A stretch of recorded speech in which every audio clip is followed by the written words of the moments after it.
Hello YouTube, my name's Erica. Welcome to my channel, Sweet Minuet.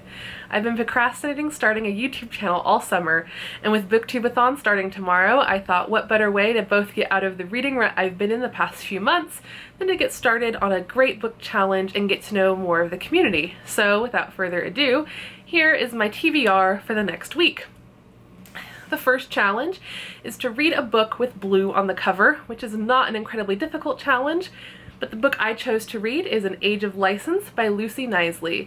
This has been on my TBR pile for the past few months. I love her travelogue kind of memoir style comics. I loved Relish. This is kind of in that same style, so I'm really excited to read this, and it's a graphic novel which I'm hoping will pad out my 7 books that I have to read in a week, because with a full-time job I'm gonna need a little help in that, I think. I'm a little nervous about getting through all 7 books. Challenge number 2 is to read a book by an author who shares your same first letter of your last name. For me, that would be a W, and it's surprisingly difficult to find an author who shares the W for the first letter of their last name. So I took to my Goodreads TBR pile and ended up choosing Paranormalcy by Kirsten White. I don't know a whole lot about this. I know it's YA, I know it's paranormal, which is really all I need to know. That's something I do tend to enjoy in a book. So I'm pretty excited to read this, and I will definitely be reporting back. This is the first in a series, so we shall see. The next challenge is to read someone else's favorite book, and so to do that I ended up picking Christina Horner's favorite book that she had posted on Twitter is The Winner's Curse by Marie Rutowski. It's not the sort of book I would normally lean towards, but her glowing review of just how good it is made me intrigued, and the cover is absolutely gorgeous, so I'm really looking forward to giving this a try. And again, looking forward to seeing where this goes. Also part of, I'm not sure if this is a duology or a series, but I'm excited to see what I think. The next challenge is to read your most recently acquired book, and for me, that's Rebel Mechanics by Shanna Swenson. This book I had actually had pre-ordered, so this came to me earlier this month, and I haven't had a chance to read it yet.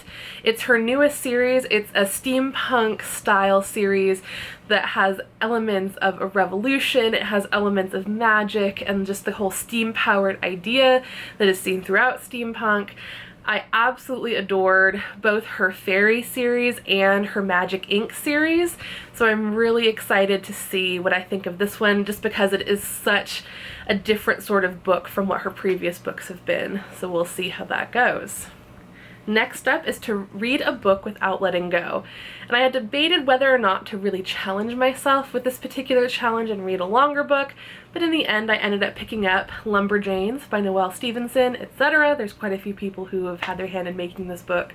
I have heard nothing but good things. I'm sure you've seen this around Twitter and around YouTube.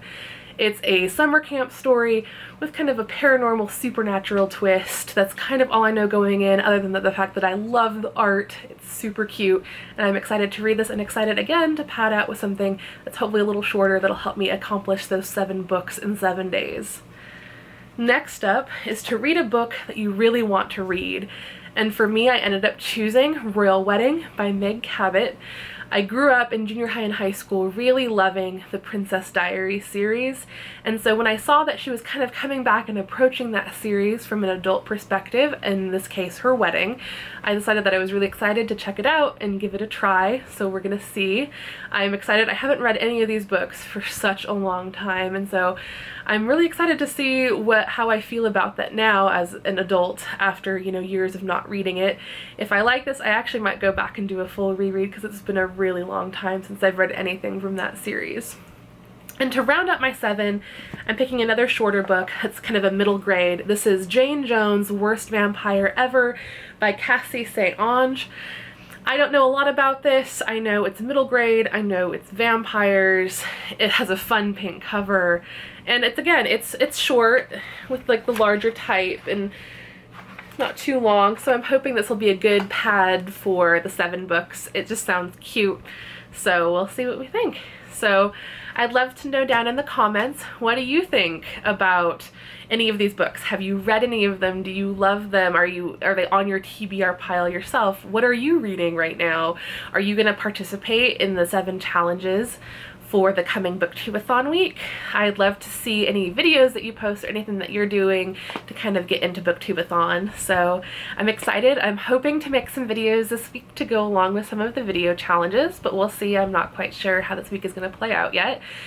But welcome to Sweet Minuet. I'm really excited to launch this and get to know all of you. So thank you so much and have a wonderful day. Bye!